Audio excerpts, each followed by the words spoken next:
చెప్పేసి. సో మనం 2 నెలల్లోనే అద్భుతాలు జరుగుతాయనుకోవడం కూడా తప్పే, అద్భుతాలు చేస్తారనుకోవడం కూడా తప్పే. సో అది చంద్రబాబు నాయుడు గారు చేస్తారనేది ఇంకా పెద్ద తప్పవుతుంది. So we have to give time for them. And దాని లోపల కొన్ని చోట్ల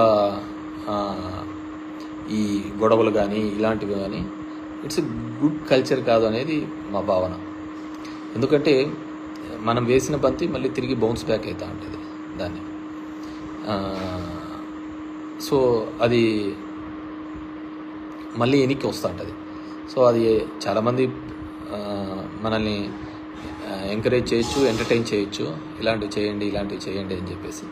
మళ్ళీ అది రివర్స్ వచ్చినప్పుడు వాళ్ళు ఎవరు మనకు కనపడరు అనమాట. సో అవన్నీ కూడా మనం జాగ్రత్తగా, మన మాట తీరు, మన ఇదన్నీ కూడా జాగ్రత్తగా ఉంటే మనకి కూడా బాగా పీస్ఫుల్గా ఉంటుంది అనమాట. సో అంటే బేసిక్గా నేనేంటంటే మన వాళ్ళు వైసీపీ క్యాడరు వీళ్ళంతా అన్నా చూడన్నా ఇట్లా చేసినాడు అని ఈ సోషల్ మీడియా ప్లాట్ఫామ్స్లో దీనిలో పెడుతుంటే సరే మనం కొద్దిగా టైం ఇవ్వాలా, టైం ఇచ్చిన తర్వాత చూద్దాం వాళ్ళ సంగతి అని చెప్పేసి. అదేవిధంగా అమ్మఒడి తీసేసి తల్లికి వందనం అనేది ఇలాంటివన్నీ పెట్టడం ఇంకా ఇప్పుడు లేదు, నెక్స్ట్ ఇయర్ అంటున్నారు. చూద్దాం నెక్స్ట్ ఇయర్కి ఏ విధంగా చేస్తారు. బేసిక్గా నేను జగన్మోహన్ రెడ్డి ఇప్పుడు ప్రభుత్వంలో ఒక ఎమ్మెల్యేగా కావచ్చు అబ్జర్వ్ చేసినది ఏంటంటే జగన్మోహన్ రెడ్డి గారు ఎక్కడా కానీ ఫ్రీబీస్ ఇవ్వలేదు. అందరూ ఏం చేస్తున్నారంటే ఉచితంగా పథకాలు పంచుతున్నాడు అనే ఒక తప్పుడు భావం తీసుకొని రాగలిగినారు. కానీ ఆయన ఎప్పుడూ కూడా ఉచితంగా పథకాలు ఏది ఇవ్వలేదు. అమ్మఒడి ఇచ్చినాడు అంటే స్కూల్లో పోయే డ్రాప్అవుట్స్ తగ్గినాయి, స్కూల్లో జాయిన్ అయ్యే వాళ్ళు పర్సంటేజ్ పెరగడం జరిగింది. నాడు నేడు చేసినారంటే ఒక గవర్నమెంట్ ఇన్స్టిట్యూట్ని డెవలప్ చేసే కార్యక్రమం చేసినాడు, ప్రైవేట్ ఇన్స్టిట్యూట్ని కాకుండా ఇది. సో అది అమ్మఒడికి అనేది ఉపయోగపడింది. విద్యా దీవెన, వసతి దీవెన అంటే హైయర్ ఎడ్యుకేషన్లో చదువుతున్న పిల్లలకు ఉపయోగపడింది. సో వాళ్ళందరికీ అర్థం కాలేదు హైయర్ ఎడ్యుకేషన్లో చదివే దానిలో ఆ డబ్బులంతా జగన్మోహన్ రెడ్డి ఫీజుల రూపం ద్వారా మన అమ్మద అకౌంట్లోకి వేస్తున్నాడు అనే విషయాన్ని గుర్తించలేకపోయి ఉండొచ్చు, ముఖ్యంగా దీనిలో యువతకు చూస్తే. అదేవిధంగా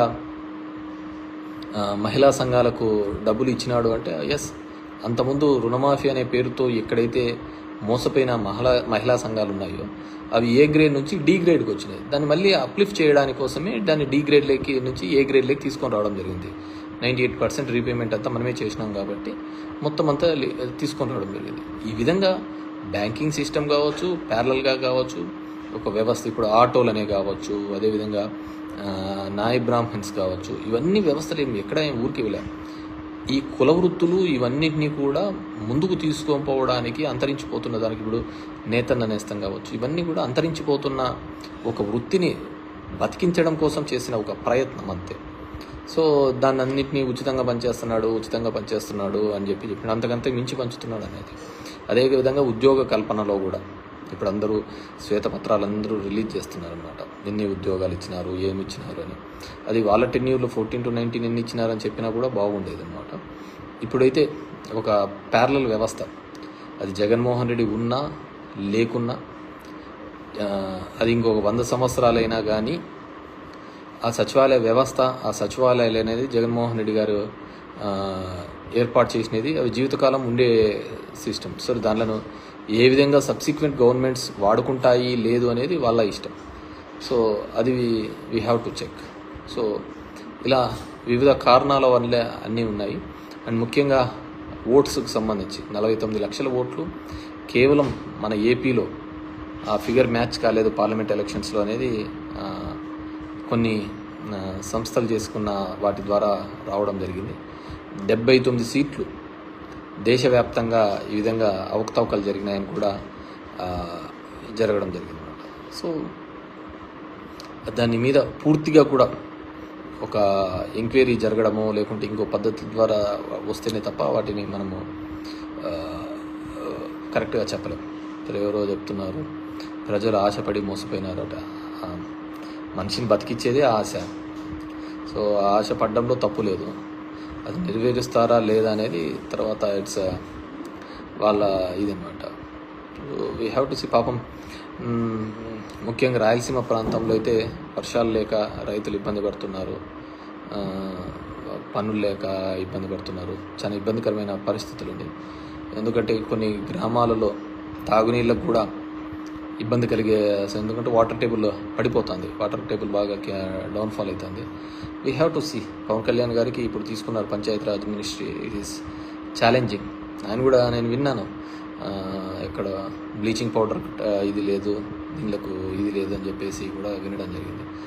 సో జగన్మోహన్ రెడ్డి గారు ఇట్లా ఎప్పుడు కారణాలు చెప్పలేదు. ఎందుకంటే 100 కోట్లు కేవలం 2019లో దిగిపోయేటప్పుడు టైం పెట్టినా కానీ బడ్జెట్లో డబ్బులు లేవు, ఇవి లేవు అని చెప్పలేదు. తన వంతుగా తన చేయాల్సినది కొన్ని రిఫార్మ్స్ తీసుకొని రావడం జరిగింది.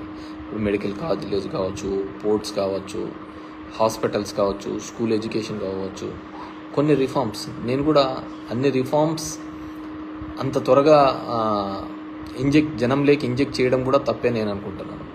వీ హ్యావ్ టు ఆ ఫ్లోలో పోతుండాలి. జనాలకి ఏది అనుకుంటారో దాని ఫ్లోలో పోతుండాలి. కానీ వాళ్ళని కొత్తగా మనం నేర్పించాలనే ఒక ప్రయత్నం చేస్తా అంటేనే పెద్ద తప్పు.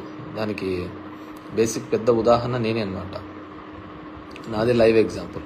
ఎందుకు నేను లైవ్ ఎగ్జాంపుల్ అంటే, ఇప్పుడు పబ్లిక్ రిప్రజెంటేటివ్స్ జనం దగ్గరికి పోరు, జనంతో మాట్లాడరు, వాళ్ళ దగ్గరికి వచ్చిన వాళ్ళనే కలవడం బరువుగా ఉంటుంది.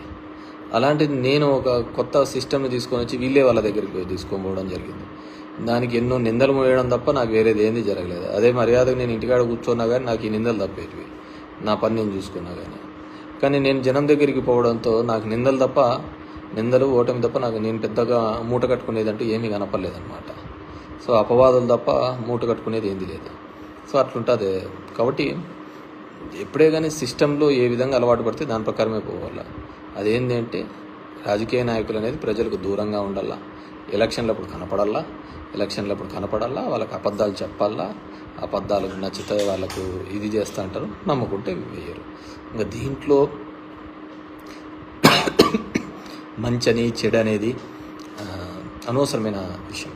అండ్ రెండోది, చంద్రబాబు గారు నిజమైన రాజకీయ నాయకుడైతే అసలు ఏ పథకాలు చేయకూడదు.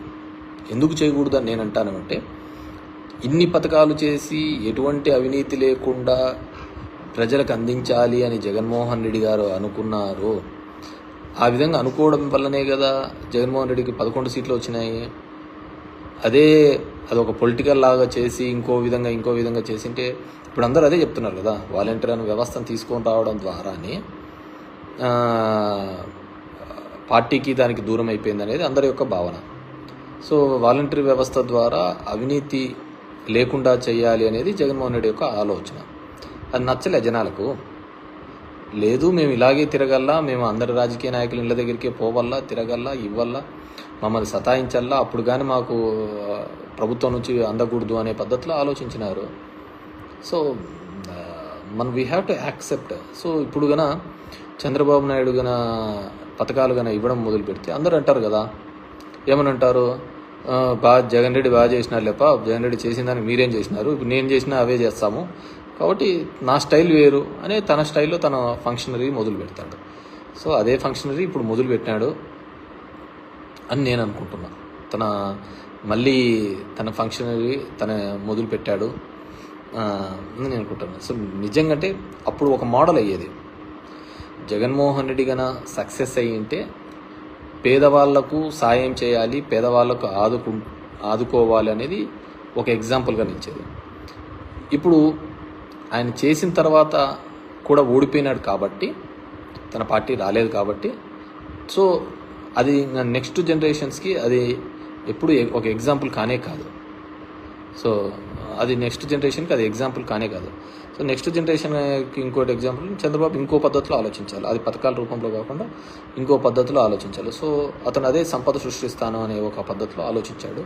అది ఎంతవరకు సంపద సృష్టిస్తాడు ఏంది అనేది మనం we have to wait and see. So ఆయన చేయలేదు, ఇది చేయలేదు అని చెప్పేసి